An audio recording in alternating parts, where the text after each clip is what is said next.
Assalamualaikum warahmatullahi wabarakatuh. Selamat siang semuanya.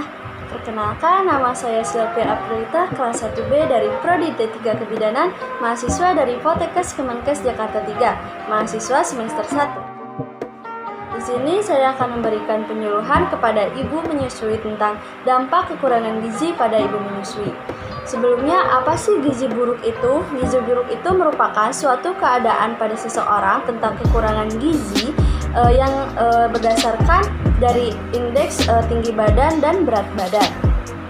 Lalu, apa saja sih faktor yang mempengaruhi status gizi dan kesehatan seseorang? Yang pertama itu adalah dari faktor pendapatan dan tersedianya makanan, bisa jadi dari faktor sosial ekonomi. Lalu yang selanjutnya adalah faktor internal. Faktor internal itu dari riwayat penyakit sebelumnya yang pernah diderita oleh seseorang, atau juga bisa jadi faktor genetik, yaitu dari keturunan, bisa jadi ibu, bapak, atau dari kakek nenek.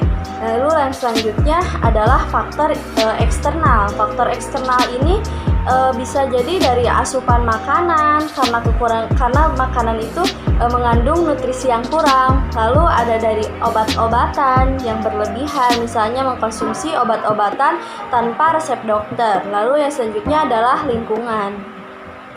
Lalu perlu kita ketahui apa saja sih tanda-tanda kekurangan gizi pada seseorang. Yang pertama itu adalah penurunan berat badan secara drastis. Yang kedua itu adalah mudah lelah, mudah capek. Lalu yang selanjutnya adalah konsentrasi menurun. Yang selanjutnya adalah kulit dan rambut kering, dikarenakan pemasukan nutrisi pada seseorang tersebut kurang, jadi kulitnya akan kering, lalu rambutnya juga bisa rontok. Lalu yang selanjutnya adalah perubahan mood dan suasana hati. Bisa jadi ibu tersebut atau seseorang yaitu mudah marah atau tidak ingin berkomunikasi dengan orang lain. Lalu yang selanjutnya adalah kehilangan selera makan. Biasanya orang yang kekurangan gizi itu makannya akan sedikit berkurang dari biasanya. Lalu dampak kekurangan gizi pada ibu menyusui. Kekurangan zat gizi pada ibu menyusui dapat meningkatkan resiko berbagai penyakit, termasuk seperti infeksi, lalu serta menurunkan produktivitas dan aktivitas ibu tersebut. Karena dan dari tanda gejala yang tadi kita bahas, karena mudah capek atau mudah lelah atau mood suasana hati, jadi mempengaruhi aktivitas ibu dalam sehari-hari. Lalu ibu yang menyusui tidak terpenuhinya gizi tersebut akan tidak dapat memproduksi ASI yang berkualitas karena tidak adanya cadangan zat gizi yang tersimpan dalam tubuh ibu tersebut. Lalu tidak hanya pada ibu menyusuinya, tetapi akan berdampak kepada bayinya juga. Lalu apa saja sih dampak pada bayi yang mengalami atau mendapatkan ASI yang tidak berkualitas, yaitu seperti akan mengalami gangguan pertumbuhan dan perkembangan, lalu misalnya terganggunya peningkatan berat badan dan tinggi badan. Tidak hanya itu, bayi yang mendapatkan ASI yang tidak berkualitas atau mendapatkan ASI yang dari kekurangan gizi tersebut akan mengalami hambatan dalam bidang akademik di masa yang akan datang.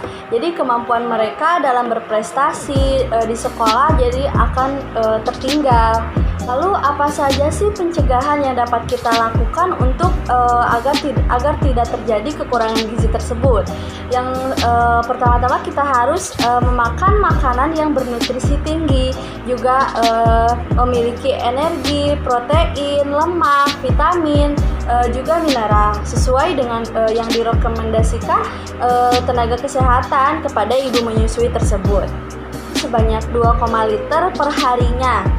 Lalu hindari minum minuman yang berkafein untuk menjaga produktivitas dan berkualitasnya ASI tersebut. Lalu ibu menyusui juga dapat mengkonsumsi suplemen atau vitamin yang mengandung minyak ikan alami, asam folat, zat besi, dan vitamin serta mineral lainnya. yaitu untuk membantu perkembangan dan pertumbuhan buah hati pada ibu tersebut. Sekian penyuluhan dari saya. Mohon maaf apabila ada kesalahan.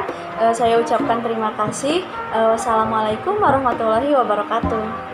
Biasanya orang yang kekurangan gizi itu makannya akan sedikit berkurang dari biasanya.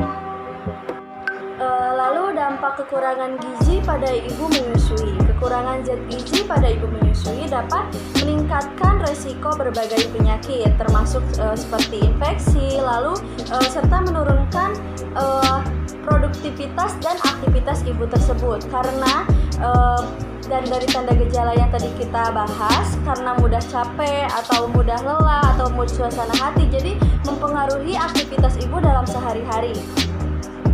Lalu ibu yang menyusui tidak terpenuhinya gizi tersebut akan tidak dapat memproduksi ASI yang berkualitas karena tidak adanya cadangan zat gizi yang tersimpan dalam tubuh ibu tersebut. Lalu tidak hanya pada ibu menyusuinya, tetapi akan berdampak kepada bayinya juga.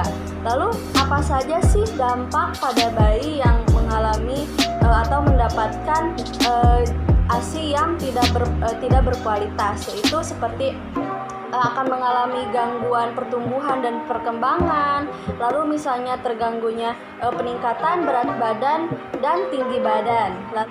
Tidak hanya itu, bayi yang mendapatkan ASI yang tidak berkualitas atau mendapatkan ASI yang dari kekurangan gizi tersebut akan mengalami hambatan dalam bidang akademik di masa yang akan datang. Jadi kemampuan mereka dalam berprestasi di sekolah jadi akan tertinggal. Lalu apa saja sih pencegahan yang dapat kita lakukan untuk agar tidak terjadi kekurangan gizi tersebut? Yang pertama-tama kita harus makan makanan yang bernutrisi tinggi, juga memiliki energi, protein, lemak, vitamin, juga mineral sesuai dengan yang direkomendasikan tenaga kesehatan kepada ibu menyusui tersebut sebanyak 2,5 liter per harinya. Lalu hindari minum minuman yang berkafein untuk menjaga produktivitas dan berkualitasnya ASI tersebut. Lalu, ibu menyusui juga dapat mengkonsumsi suplemen atau vitamin yang mengandung minyak ikan, alami, asam folat, zat besi, dan vitamin serta mineral lainnya, yaitu untuk membantu perkembangan dan pertumbuhan buah hati pada ibu tersebut. Sekian penyuluhan dari saya. Mohon maaf apabila ada kesalahan. Saya ucapkan terima kasih. Wassalamualaikum warahmatullahi wabarakatuh.